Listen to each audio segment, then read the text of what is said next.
BBC Audio presents Fludd by Hilary Mantel, read by the author.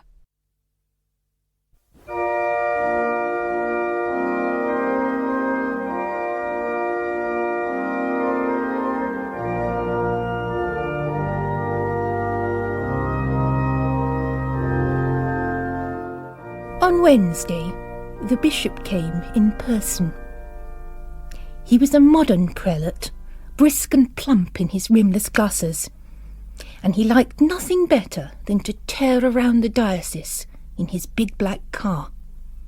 He had taken the precaution of announcing himself 2 hours before his arrival. The telephone bell, ringing in the hall of the parish priest's house, had in itself a muted ecclesiastical tone. Miss Dempsey heard it as she was coming from the kitchen. She lifted the receiver as if it were hot. Holding the earpiece well away from her cheek, she listened to the message given by the bishop's secretary. "Yes, my lord," she murmured, though in retrospect she knew that the secretary didn't merit this. "The bishop and his sycophants," Father Angwin always said. Miss Dempsey supposed they were a kind of deacon. She stood in the dim passageway for a moment, thinking, and bowed her head as if she had heard the holy name of Jesus. Then she went to the foot of the stairs and bellowed up them. "Father Angwin, Father Angwin, get yourself up and dressed. The bishop will be upon us before 11 o'clock. Miss Dempsey went into the kitchen and switched on the electric light. This morning the light made little difference. The summer, a thick grey blanket, had pinned itself to the windows. Miss Dempsey heard the incessant drip, drip, drip from the branches and leaves outside, and a more urgent metallic drip, pit-pat, pit-pat. It was the guttering. Upstairs, the priest beat his shoe along the floor and pretended to be coming. 10 minutes later he had got himself up. He sighed as he came down the hallway, his solitary morning sigh. "Good morning, Father," she said. "Were there many at 7 o'clock Mass?" "Funny you should ask," Father said. "There were a few older children of Mary, along with the usual derelicts. They weren't wearing their cloaks. They were in mufti, just the usual horse blankets. You ought not to make mock of the sodalities, Father." "Oh, and another thing," he said. McAvoy was there. Father Angwin hunched himself over the table. He warmed his hands around his cup. When he said the name of McAvoy, a shadow crossed his face and hovered about his jaw. "Oh, yes," she said, "and did he want something?" "No." "I wonder why you mention him, then." "Dear Agnes, give me some peace. Let me compose myself for his corpulence. What does he want, do you think? What's he after this time?" Agnes went out, a duster in her hand, her face full of complaints. Father Angwin stared into his teacup and shifted it about. Miss Dempsey had not mastered the use of a strainer, and nothing particular could be seen in the leaves, but for a moment Father Angwin thought that someone had come into the room behind him. He lifted his face, but there was no one there. "Come in, whoever you are," he said. "Have some stewed tea." Father Angwin was a foxy man, with his dead leaf colour eyes and hair. Head tilted, he sniffed the wind and shied away from what he detected. Somewhere else in the house, a door slammed. Consider Agnes Dempsey, duster in hand, whisking it over the dustless bureau. In recent years, her face had fallen softly, like a piece of light cotton folding into a box. Her eyes were round, childlike, bright blue. Her hair, a faded gold streaked with grey, sprang up from her hairline as if crackling with static. Her mouth was small and pale, made to ingest the food she liked.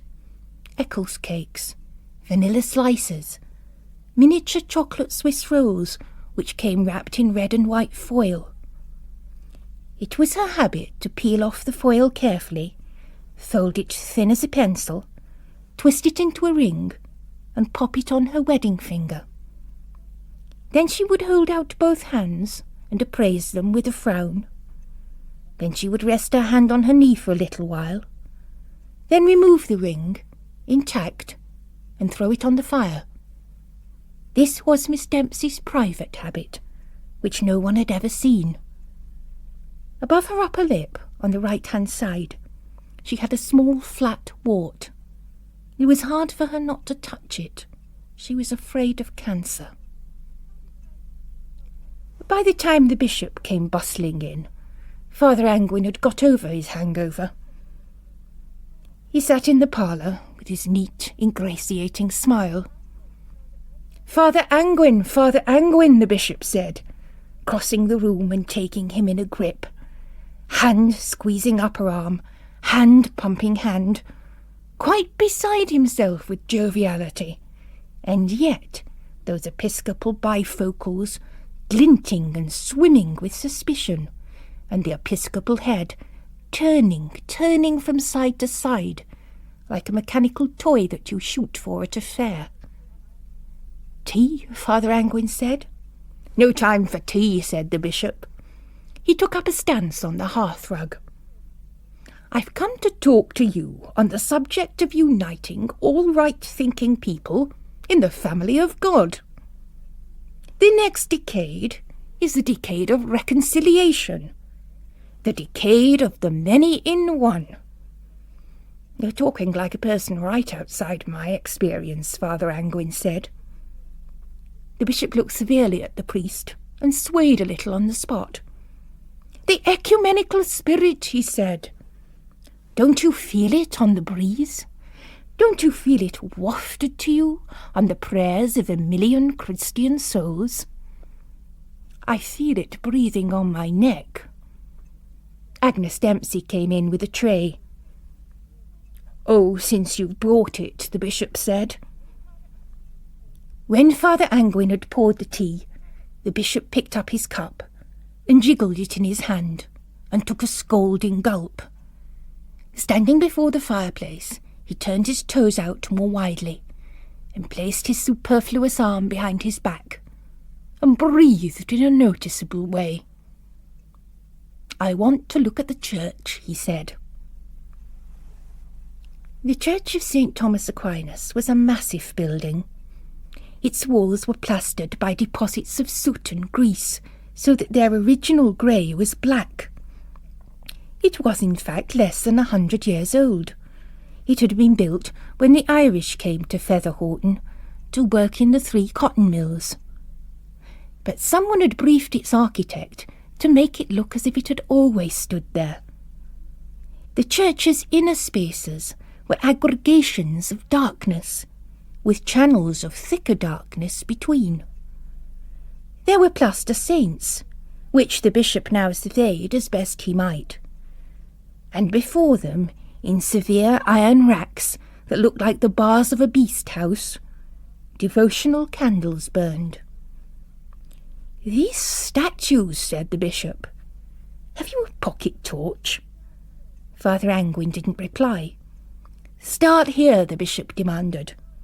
"I cannot identify this fellow. Is he a Negro?" "Not really. He's been painted. A lot of them have." "That's St. Dunstan. Don't you see his tongues?" "What's he got tongues for?" the bishop asked rudely. He stared at the saint in a hostile way, his paunch thrust out.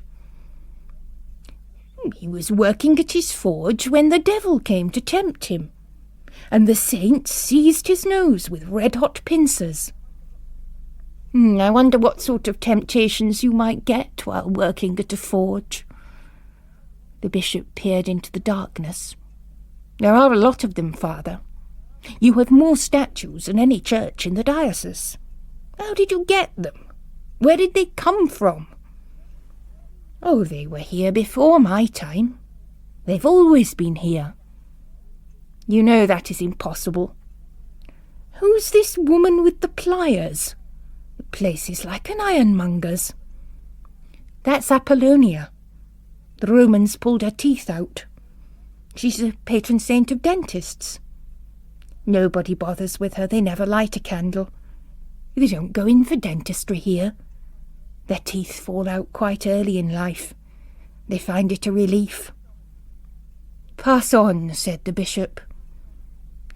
Here you see St. Gregory in his papal tiara, and St. Augustine holding a heart pierced with an arrow. And here's my top favourite, St. Jerome with his little lion. It really is a very small beast. The bishop leaned forward, put himself nose to nose with it.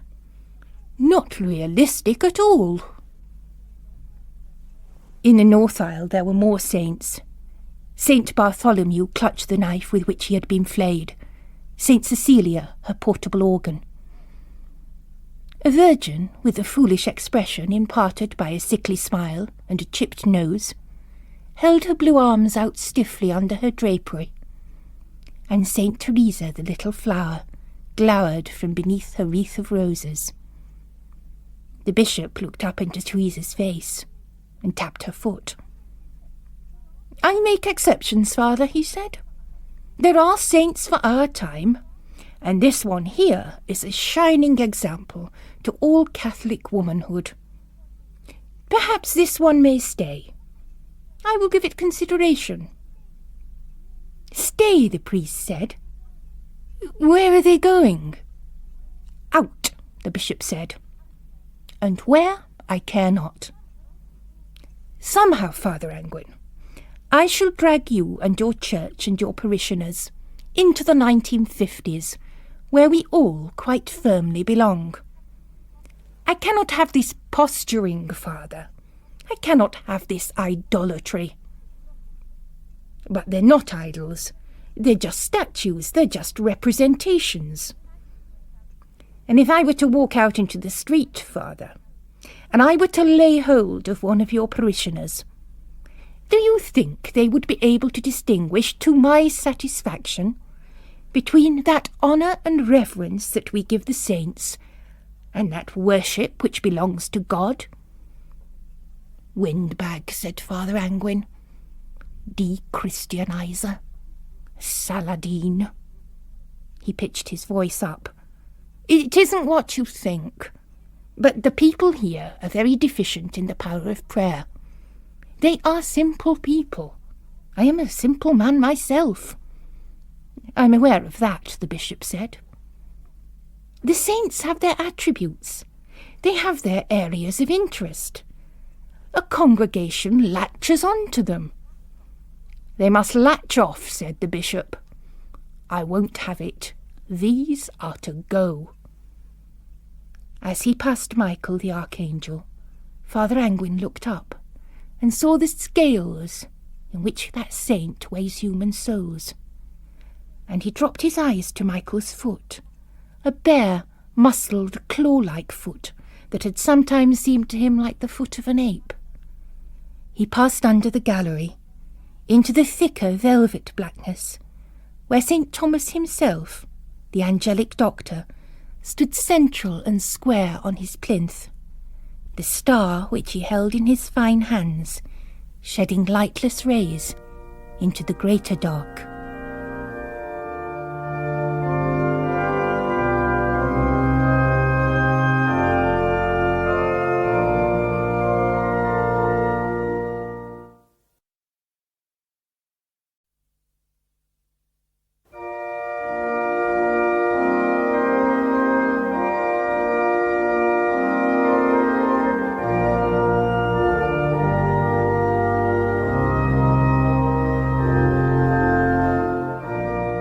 When they returned to the house, the bishop was boisterous and offensive. Your congregation, he said, have superstitions that would disgrace Sicilian peasants. But I know how it will be, Father Angwin said. Now you want to take away the statues, and next it will be the Latin. Next the feast days, the fast days, the vestments. And then nobody will come to church any more. Why should they? They might as well be out in the street. Well, come now, the bishop said. It seems to me you know nothing of the tide of the times. I think, Father Angwin, that you must have an assistant. Some young chap, as strong as myself. Outside the door Miss Dempsey stood, with her blue eyes growing brighter. She heard footsteps above, in the passage, in the bedroom. It is ghosts, she thought, walking on my mopping. Angelic doctors, virgin martyrs. Door slammed overhead. When Father Angwin spoke again, the note of contention had gone from his voice, and fatigue replaced it. Where am I to put the statues? I can't break them up. Well, agreed, it wouldn't be wholly decent. Stack them in your garage. What about my vehicle? What, that heap of junk outside? Why not expose it to the elements? I can remember when chaps got about on bicycles. Chaps, Father thought. Chaps, is it now? You couldn't go to Netherhoughton on a bicycle, he said. They'd knock you off it. Good heavens, the bishop said. Are the Orange men up there? They have an Orange Lodge. They're all in it, Catholics too. They have firework parties in Netherhoughton. Ox roasts. They play football with human heads.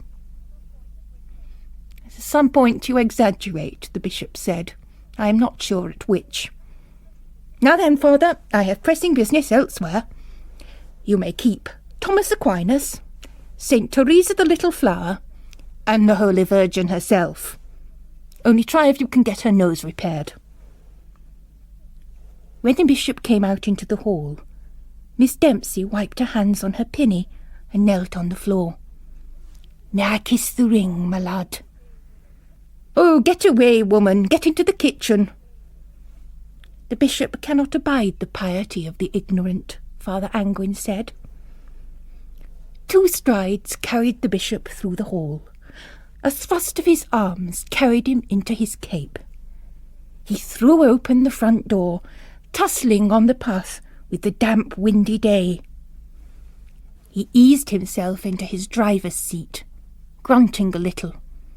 He knew that Angwin was mad, but he did not want a scandal in the diocese. I shall visit you again, he said, when you least expect it. He roared away with a clashing and meshing of gears. The school children brought him to a halt, processing out of the gate to the Nissen hut for their dinners. The bishop put his fist on his horn and blew 2 long blasts at the mites, scattering them into the ditch. In Father Angwin's parlour, the tinny little mantel clock struck 12. Nervously, Miss Dempsey put her hand up to her mouth and touched her pale flat wart. What will you do with the statues, Father? You know the garage has not got a roof, in the proper meaning of the word. They would get mould. It hardly seems right. You think we should treat them with reverence, Agnes. You think they are not just lumps of paint and plaster. All my life, Agnes said. All my life, Father, I have known those statues. I cannot think how we'll find our way about the church without them. It will be like some big filthy barn. Have you any ideas? They could be boarded out, with different people. The children of Mary would take St. Agatha, turn and turn about. But they would get tired of her, Agnes. Suppose one of them got a husband. He might not like its presence in the house. Oh, then what's to be done? They're like people to me. They're like my relatives. I wouldn't put my relatives in a garage. Faith is dead, Father Angwin said. Its time is up. And faith being dead, If we are not to become automatons, we must hang on to our superstitions as hard as we may." He looked up. "You're quite right, Agnes. We must keep them together, and somewhere where we know where they are. We'll bury them. That's what we'll do. We'll bury them in the church grounds." "Oh, dear God!" Tears of fright and fury sprang into Miss Dempsey's eyes. "Forgive me, Father, but there's something inexpressibly horrible about the idea." "I shan't have a service," Father Angwin said. "Just an interment." Mother Perpetua was a stumpy woman, of middle years. It is not proper to speculate about the exact ages of nuns. Her skin was pale and spongy, her nose of the fleshy sort. She had a hoarse, flirtatious laugh, and tombstone teeth. Quite unable to grasp her name, the local people had always called her Mother Perpetua. The school children called her Old Ma Perpet. Miss Dempsey brought her in, doing the office of a maid. "Mother Perpetua," she announced. Perpetua took a gay little step, arching her instep in the lace-up shoe.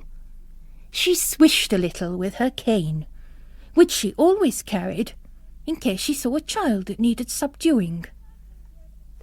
"Can I believe the evidence of my ears?" she asked. "Is it true that the bishop wants statues disposed of? I always thought the church was cluttered. Not that it is for me to say." "Not that it is for you to say," Father Angwin muttered. Perpet flicked her veil back over her shoulder. "Do I also hear right that you mean to bury them?" "Yes. I thought I would ask the assistance of the men's fellowship." "Well, I can lend you Sister Philomena. A fine, strong girl. She can dig. A true daughter of the Irish soil." Perpet gave a hoarse laugh, and flicked her veil again. "I hear you're threatened with the curate," she said.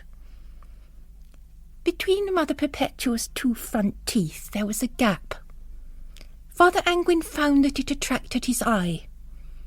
He thought of Mother Perpetua as a cannibal, and through that gap in his imagination she pulled and sucked the more tender bits of her victims. "Well, you never know," the nun said. "Fresh blood." The Saturday following, at dusk, the men's fellowship assembled in their ancient and greeny black suits. These were the bachelors of the parish, desiccated through abstinence, yellow through long devotion. Being hung about with holy medals, they clanked as they wielded their shovels. When Father Angwin saw the holes, he clasped his arms across his chest, hugging behind his soutane a nameless, floating anxiety. What he saw was a graveyard prepared for some coming massacre or atrocity, and he said to himself, as clever children always say, "If God knows our ends, why cannot he prevent them? Why is the world so full of malice and cruelty? Why did God make it at all and give us free will, if he knows already that some of us will destroy ourselves in exercising it?" Then he remembered that he did not believe in God, and he went into the church to supervise the removal of the statues. Father Angwin had himself a good knowledge of the principles of levers and pulleys, but it was Sister Philomena who, by example, spurred the men's fellowship on to the effort needed. The scent of her skin seeped to them through her heavy black habit. They edged away, their celibate frames shaken. She was a big, healthy girl in her woolen stockings. You were conscious of her eyebrows and of her feet, and of other parts you do not notice on nuns. It was possible to think of her having knees. Sister Philomena knelt on the damp ground, watching intently as the saints were lowered into the earth. At the last moment she leaned forward and skimmed her rough housewife's hand across the mane of St. Jerome's lion. Then she eased herself back and drew her hand across her eyes. "I liked him, Father," she said. He put out a hand to assist her. Her own hand was warm and steady, and he felt the slow beat of her pulse through the skin. "You're a good girl," he said. "I couldn't have managed. I'm too sad." Philomena raised her voice to the men's fellowship. "You old gentlemen should go to the Nissen hut now. Sister Anthony has got the tea urn out, and he's baking you some fruit loaf." At this news, the men looked cast down. Sister Anthony, a rotund and beaming figure in her flowery apron, was feared throughout the parish. "Poor old soul," Father Angwin said. "She means well." "There's not much more than a handful of grit in it," Philomena said. "You can offer it up, make it an occasion of obtaining grace. Say, Sacred Heart of Jesus, help me to eat this fruit bread." The moon had risen now, a sliver of light over the black trees. Judge McAvoy, a singular figure in his knitted waistcoat, gave a pat to the earth above St. Agatha. "Judge," Father Angwin said, "I didn't see you there." "Oh, I have been toiling," Judge McAvoy said. "Toiling unobtrusively. No reason, Father, why you should remark my presence above the others." "No, but I generally do." Father Angwin turned away. Philomena saw the puzzlement on his face. "Are you going to cut along with the others and get your fruit bread?" "I shall go directly," said Judd. He knocked the earth off his spade and straightened up. "I think you may say, Father, that your saints are safely buried. Shall I take it upon myself to draw up a plan, marking the name of each?" "That will not be necessary." "As you please," McAvoy said. He smiled his cold smile and put on his hat. "I will join the others then." "Let us go too," Father Angwin said. "Agnes has cooked some undercut for my supper. And besides, this spectacle is too melancholy." "You might have invited Mr. McAvoy," Philomena said. "He seemed afraid of the fruit bread." "I think not," Father Angwin said. "Those who sup with Judd need a very long spoon."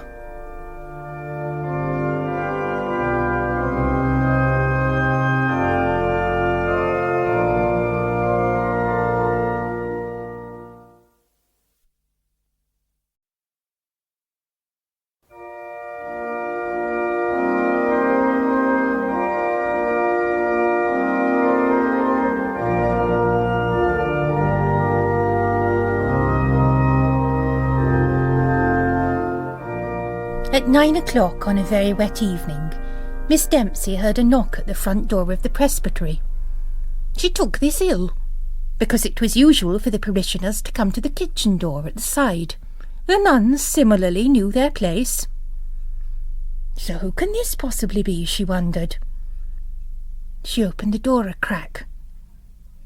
There was a bluish wild darkness outside. Rain rattled past her into the hall. Before her was a tall, dim shape, wrapped in a dark cloak, holes for mouth and eyes, a hat pulled over the brow. Then, as her eyes became accustomed to the exterior murk, she distinguished the figure of a young man, holding in his left hand what appeared to be a doctor's black bag. "Fludd," said the apparition. "Indeed it is a flood and a half." "No," he said, "Fludd." The young man stepped inside. Rivulets of water cascaded from his clothes and pooled on the floor of the hall. He fixed her with his gaze and peeled off his outer layers to reveal a black suit and a clerical collar. "My name," he said.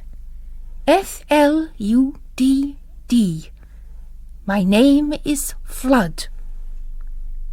"Excuse me," she said. "Have you business with Father Angwin?" "Yes," the young man said. "I've come to transform you. Transformation is my business." It is the curate, she thought. It is the modern curate the bishop threatened us with. At that instant, Father Angwin put his head around the sitting-room door. There could be no mistake about the newcomer, for he had already assumed a proprietorial air, taking off his sodden hat and setting it down on the hall stand, and extracting himself from his cloak. A look of alarm and distaste crossed Father Angwin's face, then stronger emotions. As Miss Dempsey was to tell a parishioner next day, "I really thought for a moment he might fly out against him." She saw the priest stand poised on the threshold of the room, his frail person quivering, a dangerous golden light in his eyes. Father Fludd reached into the inside pocket of his black suit. Miss Dempsey waited, her fingers pressed to her lips, for the newcomer to produce some papers. A scroll, perhaps, embossed with the papal seal. Some document excommunicating Father Angwin for drunkenness and peculiar behaviour, and installing this young man in his stead. But the curate's hand emerged with a small flat tin. He held it out to Father Angwin and inquired, "Have a cheroot?" There are those, it is said, who have entertained angels unawares, but Miss Dempsey would have liked notice. For the rest of the evening she went up and down stairs, providing as best she could for the curate's comfort. He said he would take a bath, which was not at all a usual thing on a weeknight. The bathroom, one of the few in Featherhorton at that time, was as cold as a morgue, and the hot water a rusty, unreliable trickle. Miss Dempsey took out a hot water bottle and went into the curate's room to draw the curtains and to pass a duster over the small bedside stand and to turn the mattress. She had somehow formed the idea, just by those first few moments of conversation, that besides being a priest, he was a gentleman. It was an impression only, given by his manners and not his appearance, for the pattern of his features had been cleanly erased from her mind. Crossing the hall, Miss Dempsey paused outside the sitting-room door. She heard conversation in full spate. She could tell that Father Angwin had been drinking whisky. The curate spoke in his light, dry voice. "In considering the life of Christ, there is something that has often made me wonder. Did the man who owned the Gadarene swine get compensation?" Miss Dempsey tiptoed away. The curate moved his hand over the tablecloth in a skimming motion, sweeping the topic aside. His fingers, bloodless, pointed fingers, floated over the linen like swans on a lake of milk. "I thought you might be one of those modern fellows," Father Angwin said. "I thought you might have no scholarship. I was sick to think about it." Father Fludd looked down, with an inward modest smile, as if disclaiming any pretensions. He had been drinking too, but he was certainly not drunk. Despite the hour, and it was now 11 o'clock, he was as pleasant, mild and breezy as if it were tea-time. Whenever Father Angwin looked up at him, it seemed that his whisky glass was raised to his lips, but the level of what was in it didn't seem to go down. It had been the same with their late dinner. There were 3 sausages from the co-op butcher on Father Fludd's plate, and he was always cutting into one or other and spearing a bit on his fork. He was always chewing, in a polite way, with his mouth shut tight. And yet there were always 3 sausages on his plate, until at last, quite suddenly, there were none. From time to time also the curate leaned forward and busied himself building up the fire. His efforts were keeping the room remarkably warm. And yet, when Agnes came in, lugging a bucket of coal, she checked herself and said, "We don't need this." Presently Father Angwin got up and opened the window a crack. "Makes a change for this house," he said, "but it's as hot as hell." "You're far better ventilated," said Fludd, sipping his whisky. "It's time they had cocoa," Miss Dempsey thought. "They'll be tumbling under the table. The bishop will have chosen this toper to lead poor Angwin on. He had a good head for drink, that was for sure. And no doubt, when Angwin had passed out, he would be sneaking into the hall and lifting the receiver on his special telephone line to his corpulence." And yet Miss Dempsey was not sure what to think. That look he had given her in the hall, was it not, for all its chilling nature, a look of deep compassion? Could it be that Fludd was not the bishop's spy, but some innocent that the bishop wished to ruin? She felt that look still, as if her flesh had become glass. The curate looked up and smiled as she brought in their cocoa and biscuits. She looked back, full into his face. This time, she thought, I must be sure and form some notion of what he looks like. She held his gaze for what length of time she could, then bent over the hearth, touching the tiles up, quite needlessly, with the little gilt brush from the fireside set. She surprised herself. She usually brought in a filthy, bristly, kitchen type of brush for this job, and at the thought of anyone violating the fireside set, she would have spat. Father Angwin was entirely caught up in his conversation with the curate, his hands knotting and unknotting on the table, a flurry of agitation in his voice. "It's 20 years since I lost my faith," he said. "The night I had it, in the morning it was gone. Is it any wonder I'm old-fashioned? Is it any wonder I'm scrupulous? I'm afraid they might find me out." "I thought to myself," he said, "a priest must believe in God, or at least pretend to. And who knows, if I pretend for 30 years, for 40 years, perhaps the belief will grow back in again. Perhaps the mask will grow into the flesh. And if you can accept the preposterous notion of a living creator who gives a bugger about every sparrow that falls, why jib at the rest of it? Why jib at rosaries and relics and fasting and abstinence? Why swallow a camel and strain at a gnat?" "But," said Father Fludd, "what's this problem you have with the devil? How can it be that your belief in him remains?" "Well, I saw him," Father Angwin said. "He hangs about the parish. Goes under the name of Judd McAvoy. Keeps a tobacconist's shop, Netherhorton." "What does he look like?" "Oh, little man, wears a check cap. One of those round faces, apple-cheeked, you'd say." "He sounds a regular fellow to me. What makes you take him for Satan?"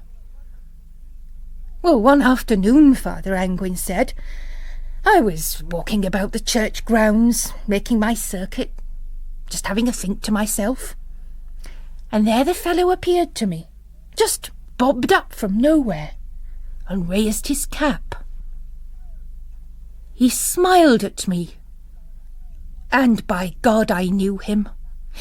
It was that smile, his horrible jauntiness, and the little tune he whistled, and anything else.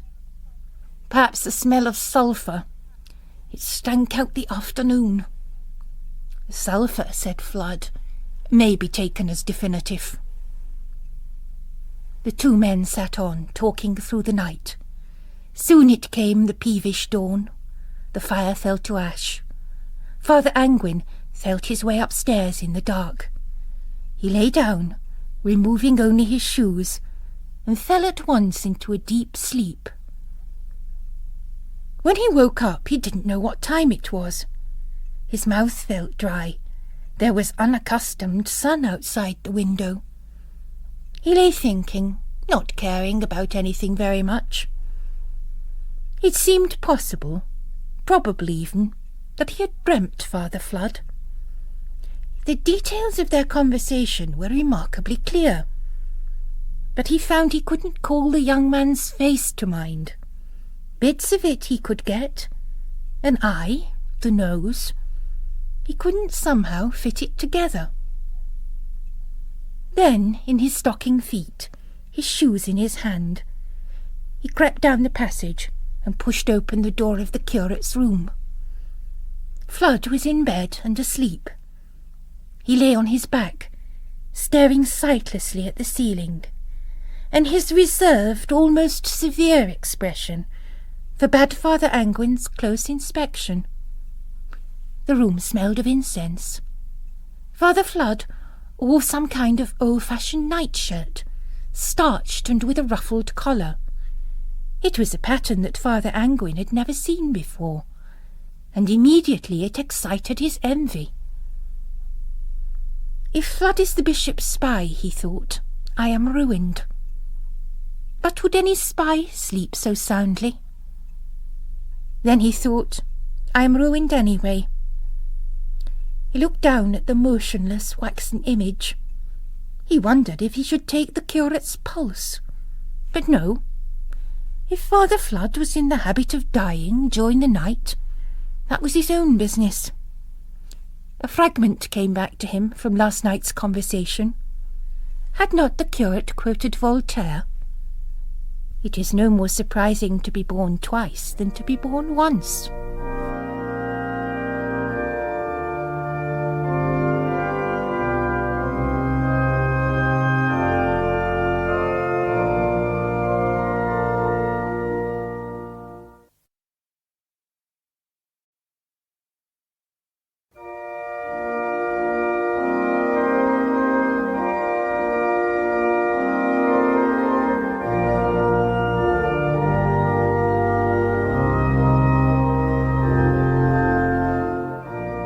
That afternoon, Father Fludd undertook a parish tour.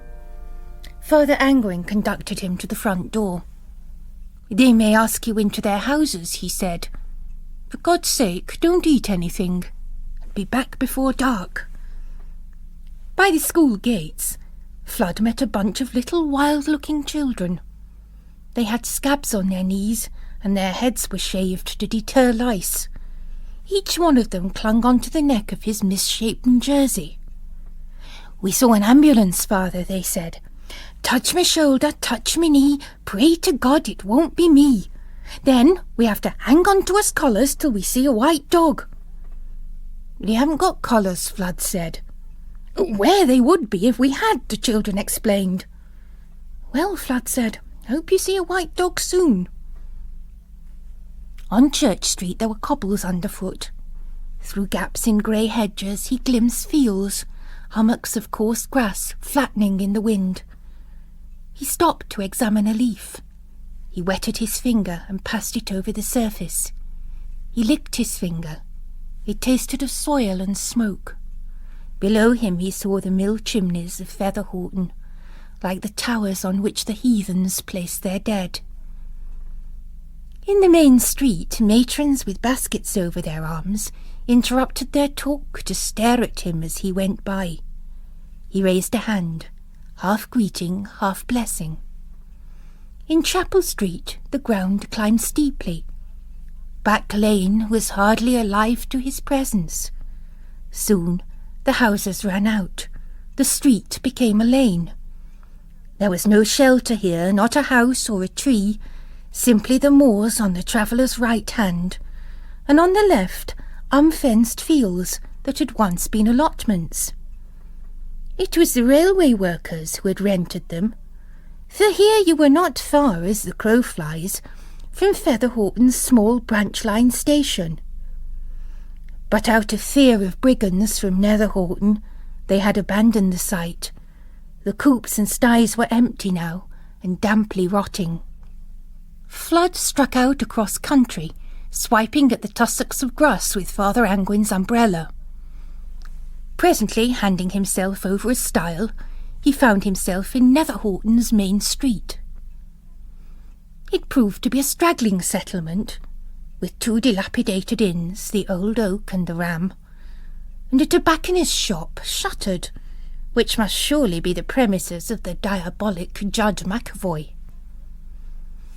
Fludd noted at once the Netherhortonian habit of bricking up any window deemed superfluous. The baker's shelves were quite empty, except for the sleeping form of a large black cat. All about him he saw the lively signs of alchemy. The black hens scratching in the small back plots, and the 9-runged ladder, the Scala Philosophorum, leaning casually against a wall. It began to rain. Shivering, Fludd studied his map again. There was a footpath across the former allotments, which would bring him out within 10 minutes at the back of the convent. He must pay his courtesy call on the nuns soon. No doubt, out of Christian charity, they would offer him some hot chocolate, buttered biscuits perhaps, even tea cakes and jam.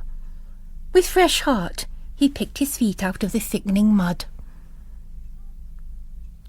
The parlour in the convent was both stuffy and cold, and smelled mysteriously of congealed gravy.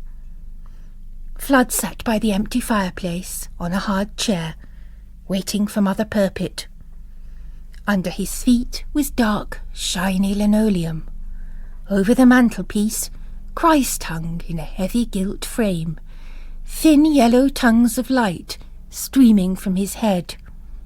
His rib cage was open, neatly split by the Roman spear, and with a pallid, pointed finger he indicated his exposed and perfectly heart-shaped heart. Against the far wall was a big, heavy chest with a stout-looking iron lock. His eyes were drawn to it, back and back again. He got up, froze as a chair creaked, then crept across the room. He tested the lid of the chest. It didn't give. There was a footstep behind him.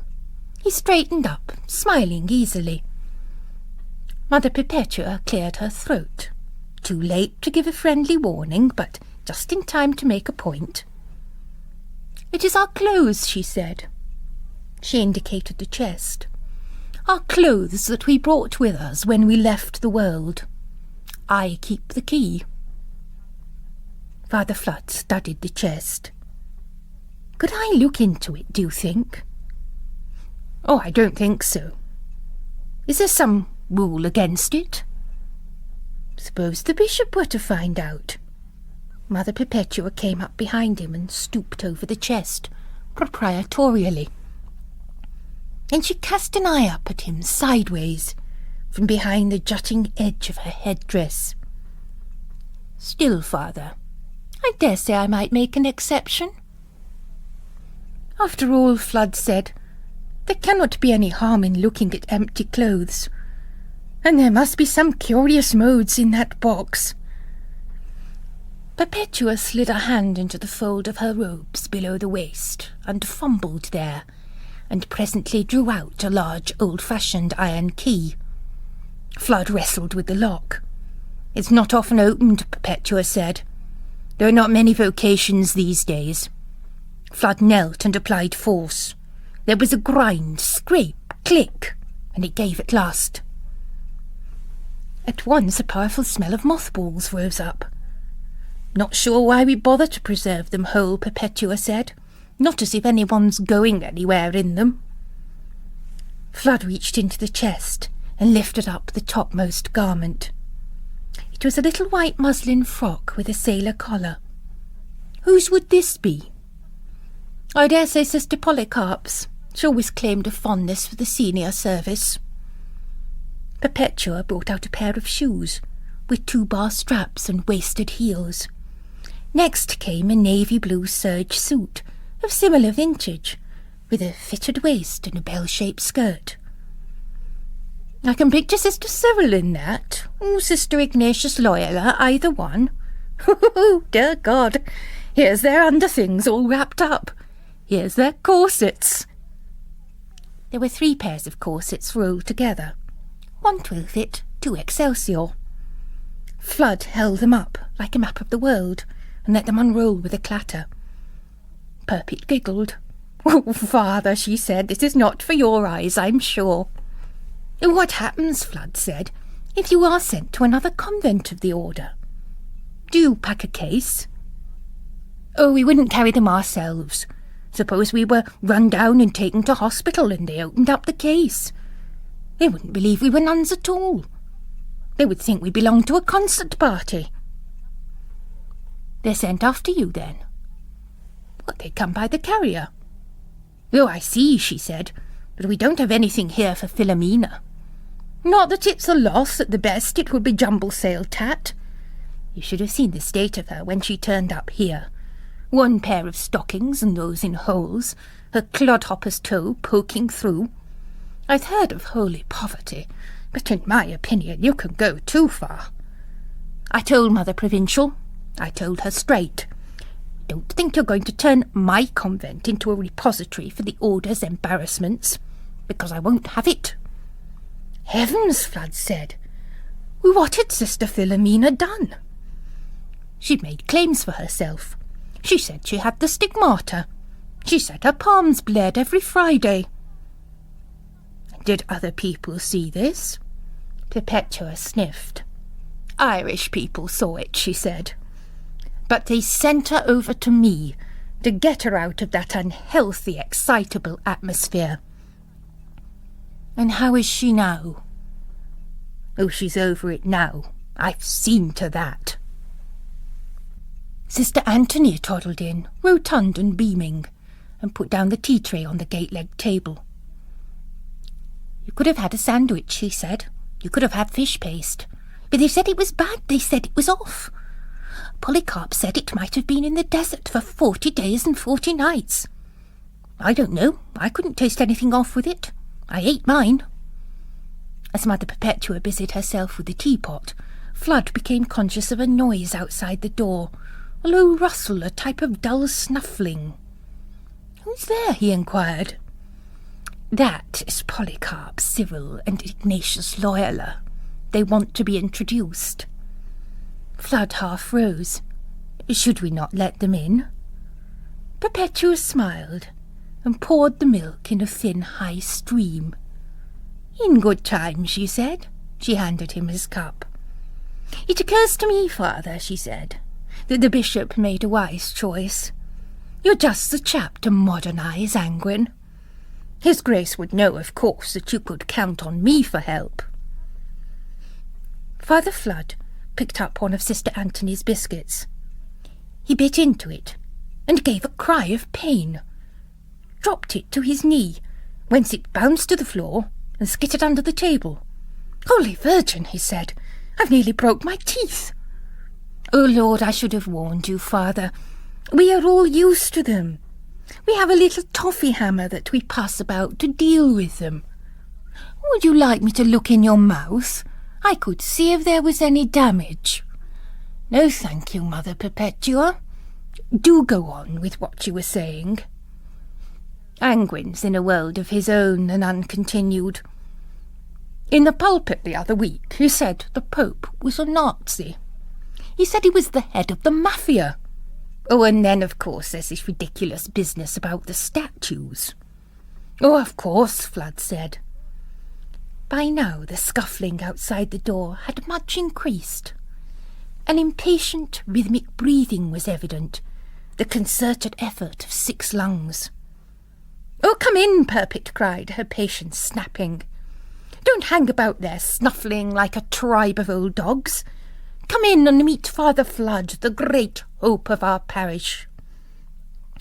The 3 nuns who entered in single file were of an age, as Purpit had told him, and of a height which was little more than 5 foot.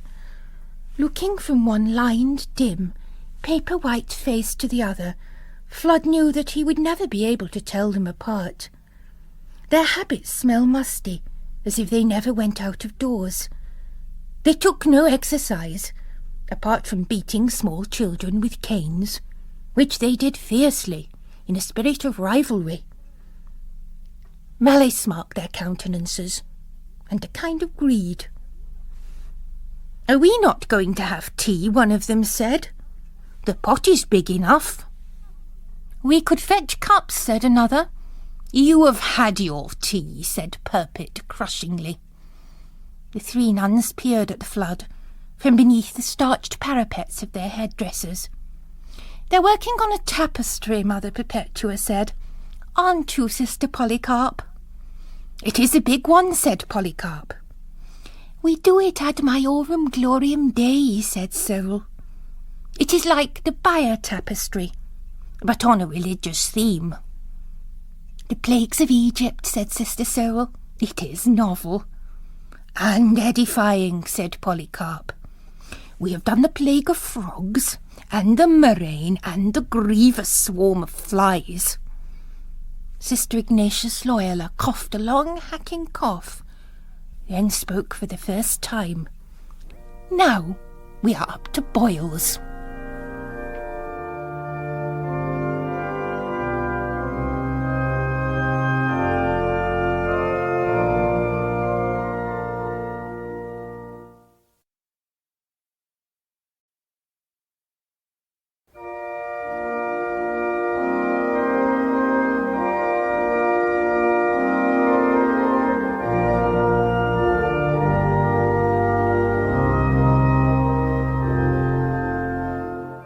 Monday afternoon.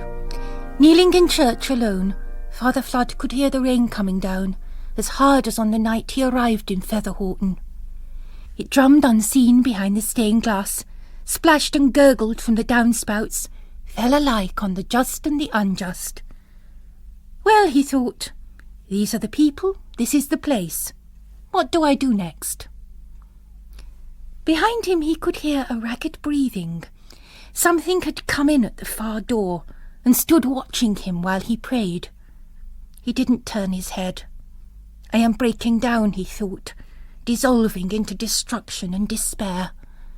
"This is my nigredo. This is the darkest night of my soul." The statues Father Anguin has buried lie in their shallow graves, taking on the hue of the soil and the smell of mortification. And so my spirit is buried, walled in with corrupting agents. The housekeeper had said to him, busy with the kettle, her face averted, her voice cracking with the strength of her sentiments, "When I walk over them, Father, I shudder. We all shudder." He had said, "They are symbols, Miss Dempsey. Symbols are powerful things." Miss Dempsey had said, "It's like walking on the dead." The creature behind him was advancing with a heavy tread, coming up the centre aisle. He turned. It was Sister Philomena, a sack over her head to keep off the rain. Her habit was girded up to her knees.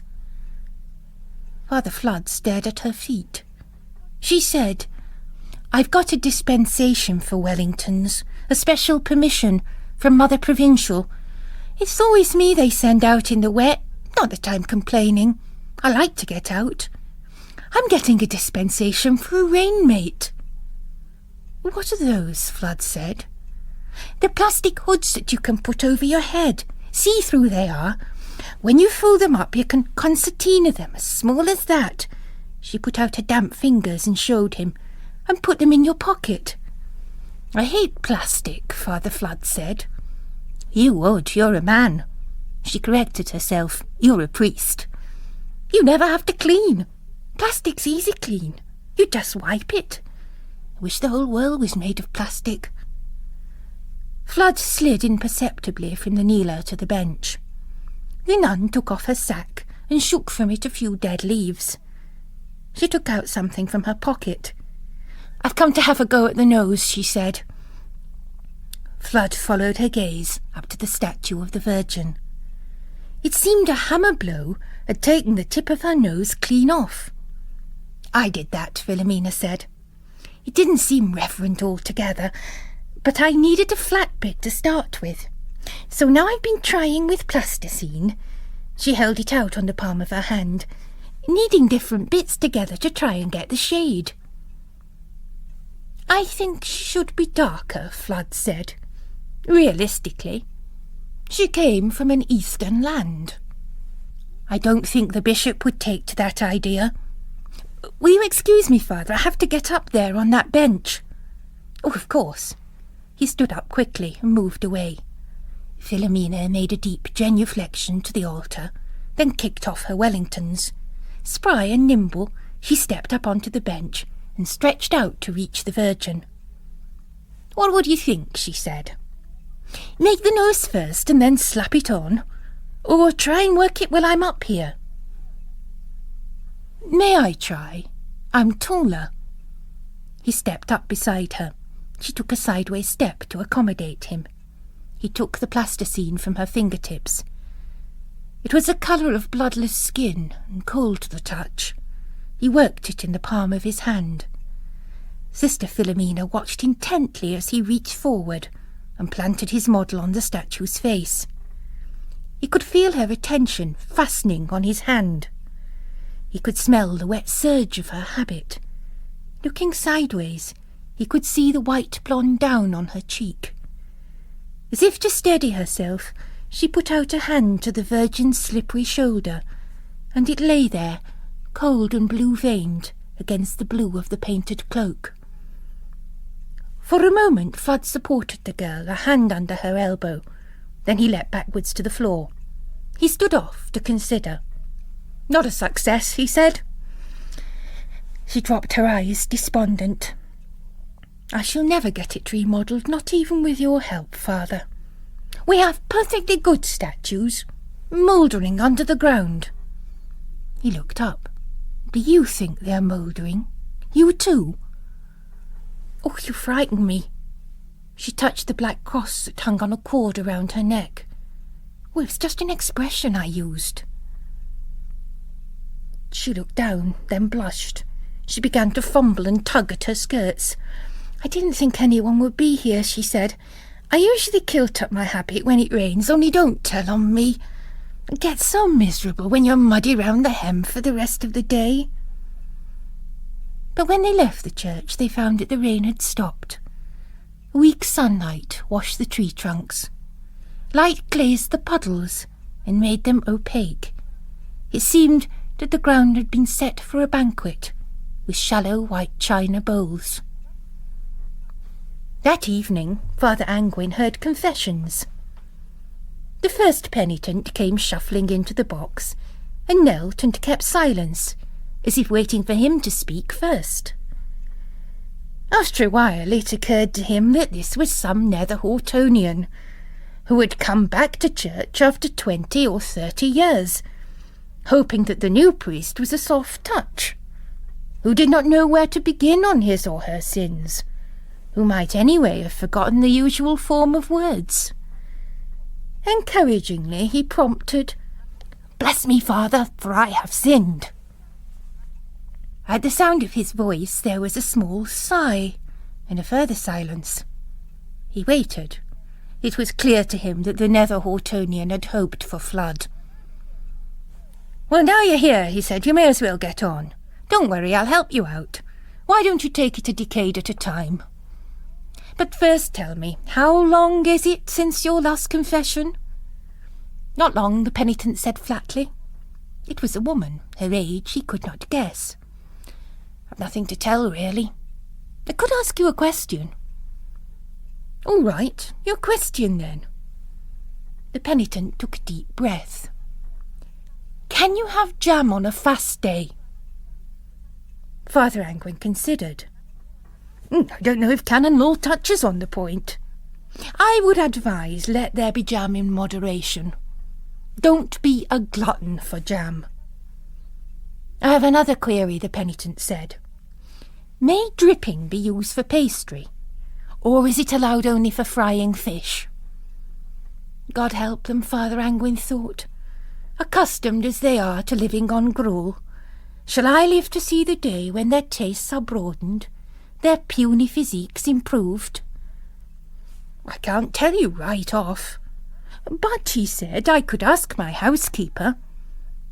Why don't I do that, and you could come back next week and hear the answer? I'm sure that if you're struggling, she'd be willing to give you many hints and tips in the culinary line. A pause. No, the voice said. Fasting and abstinence, that's what I'm talking about. Lenten regulations. And on a Friday through the year. Does dripping count as meat, or does it count as butter? Oh, that's a tough one, the priest said. Let me think about it, will you? But now tell me, Father, how long has it been permitted to eat meat on Christmas Day, when Christmas Day falls on a Friday? Oh, since 1918, I think you'll find, Father Angwin said readily, since the new code of canon law came in at Pentecost that year. And what date did Pentecost fall? I believe it was May the 19th. Thank you. And on a Friday, or any other day of abstinence, is turtle soup permitted? I rather think so, Father Angwin said. Are you accustomed to turtle soup? No, said the penitent, with more than a tinge of regret. Well, thank you, Father, you've cleared up a couple of points that have been bothering me. You know, I can't give you absolution. You haven't confessed. I can't confess, the voice said. I hardly know nowadays if things are sins or not. And if I did, and they were, perhaps I shouldn't be sorry. Don't you fear hell? A pause. A whisper. Very much. Suddenly he had formed a shrewd idea who his penitent was. He said, You mustn't test yourself, my dear. You mustn't test yourself against the delights of evil. It's a test you will always pass. Next day, they had First Holy Communion practice. Philomena walked the children to church, 2 by 2. They are so slow, Purpit said. We must rehearse them all winter for communion in spring. Otherwise they'll be blundering into each other and goodness knows what all. She had offered Philomena the use of her most formidable cane, but the young nun had declined.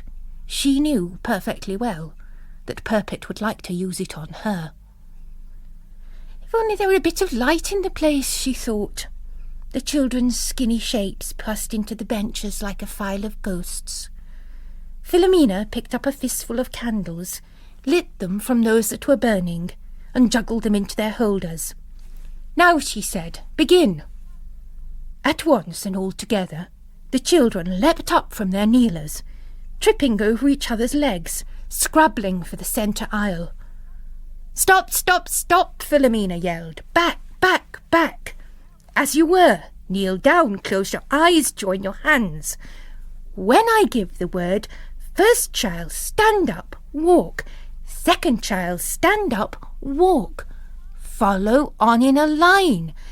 First child, turn left, second child, follow. Get to the altar rail, kneel down reverently. Join your hands, close your eyes, wait your turn for the body of Christ.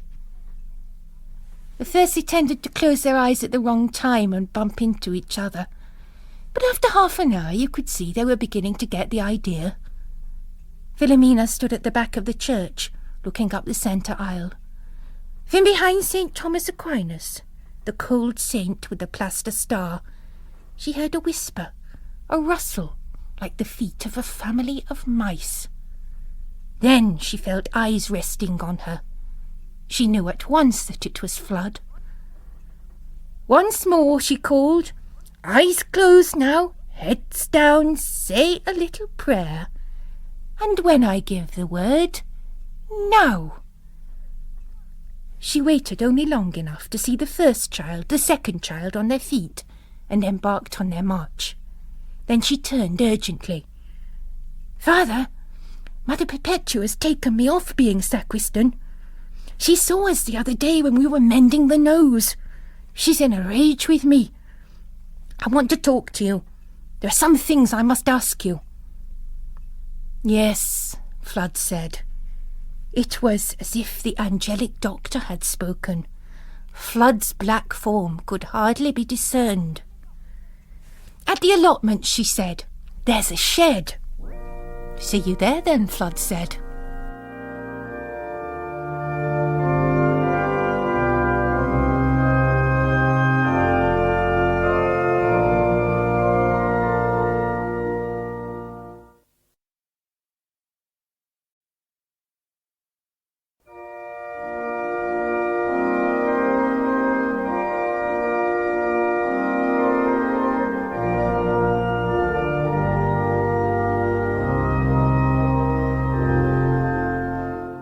Out on the allotments, on the windy hill above Featherhorton, Sister Philomena strode ahead of Fludd, swinging her arms carelessly, hopping over the tussocks of grass. "I came up here one day last year. Quite early, it would be April. There were daffodils. Small ones, wild. Not those big yellow brutes you get in the shops." "Are you not afraid to be seen?" the priest asked. "This is a strange place for a spiritual conference." "I came to confession, Netherhorton night. I thought you'd be there. But it was Angwin, the old fellow. I had to hold his attention with some questions about fasting and abstinence." "I've heard a thing about you." She turned. "The stigmata?" "Yes," Fludd said. They had reached the shed of which she had spoken. He ducked his head under the lintel. Inside, he had just room to stand upright. Philomena followed him in. "Oh, it was a 9 days' wonder, my stigmata. The church took a dim view of it. They won't hear of miracles nowadays. That's how I came to be here, tossed out of believing Ireland to this God-forsaken place." "Let me see your hand, please." Philomena shook back her sleeve. Fludd stared fixedly at her palm, as if here, a year on, the delicate embroidery of blood might seep through the skin. "You look as if you were going to tell my fortune," she said. "But it's forbidden." Her lifeline was long and unbroken, curling out of sight into her snug inner sleeve. The Mount of Venus was large and fleshy. He saw a nature active, mutable, fiery, a rationalist's fingertips. There were no shipwrecks in her palm, no danger from four-legged beasts or iron instruments, but danger from the malice of women, and from self-doubt and faintness of heart. "The line of Saturn is doubled," he said. "You will wander from place to place." "But I never go anywhere. I am not known to be wrong. It's only an old gypsy thing, anyway." "I must differ," Fludd said. "This science was practised before gypsies were thought of." He dropped his eyes again and traced the course of her heart line. It dipped sharply and ended in a 5-pointed star. "You said you had questions for me, sister. Are they about fasting and abstinence?" She pulled her hand away. "No." "Good. I didn't become a priest to answer that sort of question. I want to answer something deeper." She glanced up. "One of the children asked me, what was there before creation?" Cigarette in hand, Fludd looked out of the window, beyond the broken coops and the scraps of chicken wire. There was the prima materia, without dimension or quality, neither large nor small, without properties or inclinations, neither moving nor still. I'm afraid they won't take that kind of answer. He put his cigarette to his lips. What kind of answer do they want? They go on about their guardian angels, she said. They expect to be able to see them following behind. They think if they could turn around fast enough, they'd catch them. Angels aren't following us, Fludd said. No one's following us, except ourselves. Look at you. They sent you out from Ireland. Are you less tormented now? No, you yourself followed you. The air about them was growing colder now, light fading from the sky. The girl's eyes had lost their daytime glow. They looked slaty now, a feather-horton colour. He dropped his cigarette end onto the floor, put his hands in his pockets. I was thinking, Philomena said, why does God permit the bishop to exist? It's more than a permission. God made him. He's gross. He's like a pork butcher. You could ask, why did God make anything that doesn't please us? But there it is. He doesn't share our tastes. Philomena stood by him now, looking out into the evening. Tell me, she said, what made you enter the priesthood, Father? There are some men, said Fludd, who are driven to be surgeons. From an early age they have an appetite to slit up persons and look into their guts. Some men are so consumed by it that if want of qualifications impedes them, they'll simply impersonate surgeons. Many an appendix has been whipped out in our major hospitals by some fellow who's walked in off the street. She was impressed. Wouldn't you ever think they'd be found out? Wouldn't you ever think they'd kill somebody? Sometimes they do, but not more than their quota. Jesus, she thought, in England they have a quota. So they get away with it, you're saying? Sometimes for years. But then, you know, there are other men, the would-be priests. They have a complementary desire. They want to take a scalpel to the soul. Sin is their intestinal loops. You can see them drape it around their hands as they go probing into the depths. His language was not strange to her. Each morning as she ate her breakfast, she regarded the neat antiseptic wounds of Christ. But it's not quite the same as doctors, she said. You can't cure sin, can you? The physicians can't cure a half of the corporeal diseases that they go after. They only do it out of curiosity, and to keep the patient's relatives satisfied, and to earn a crust. Father Fludd, you're not a real priest, are you? I knew it all along. Fludd hesitated. In my former trade, he said, a trade which I seem to have forgotten now, or at least I've lost my touch with it, there was a business which we called the nigredo, which is a process of blackening, of corruption, of mortification, of breakdown.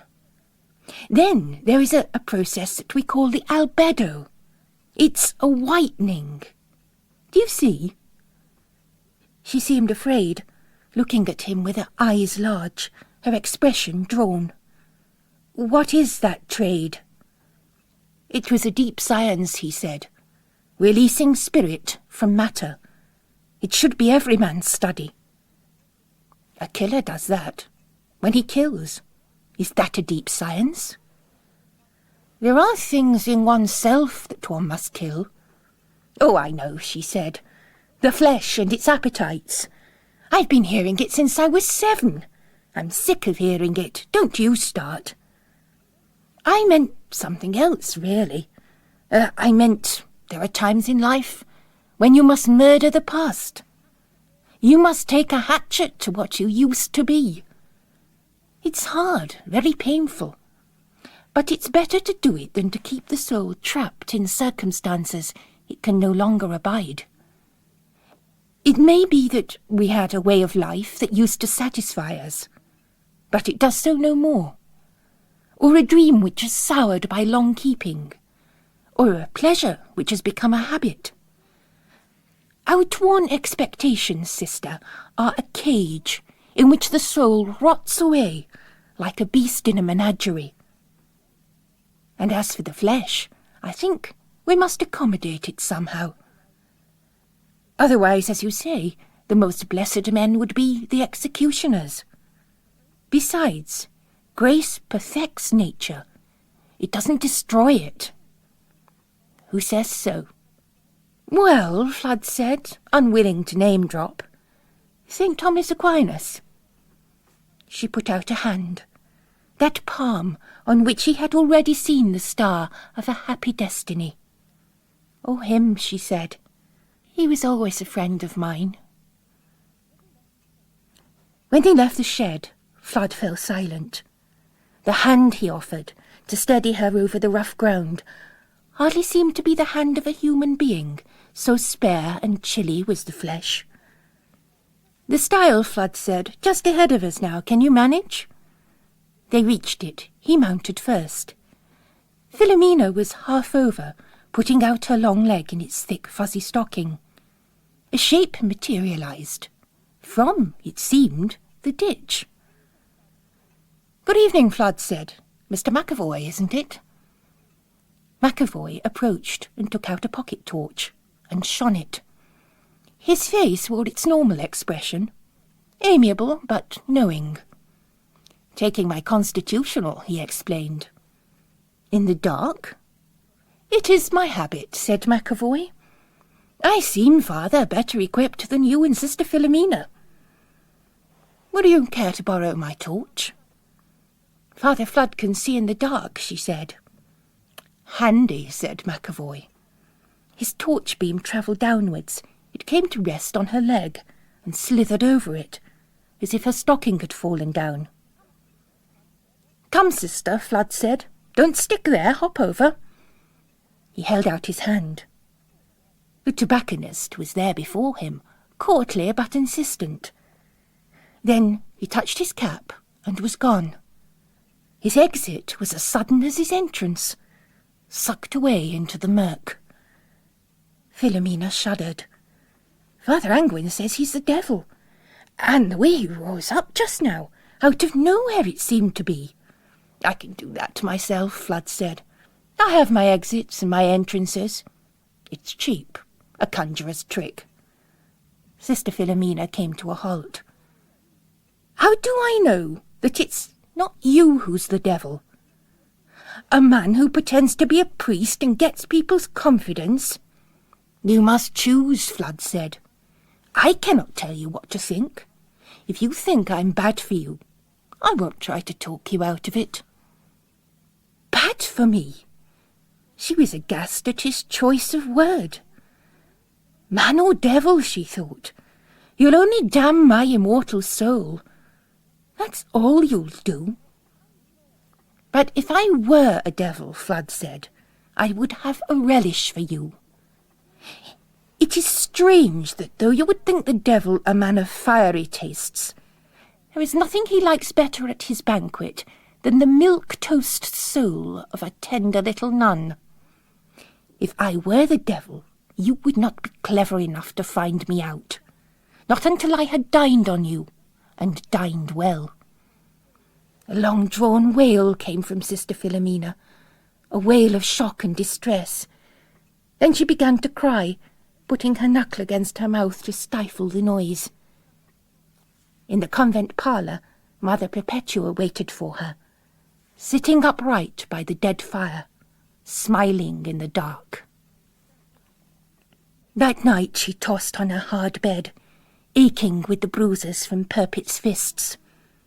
Marauding nightmares encircled her, like the outriders of a guerrilla band. Nigredo, a huge blackamoor, offered her a cigarette from a silver case. Albedo, an angel, lit it for her. They wrestled on the allotments, rolling over and over on the rough ground. Later they linked arms and sang Danny Boy.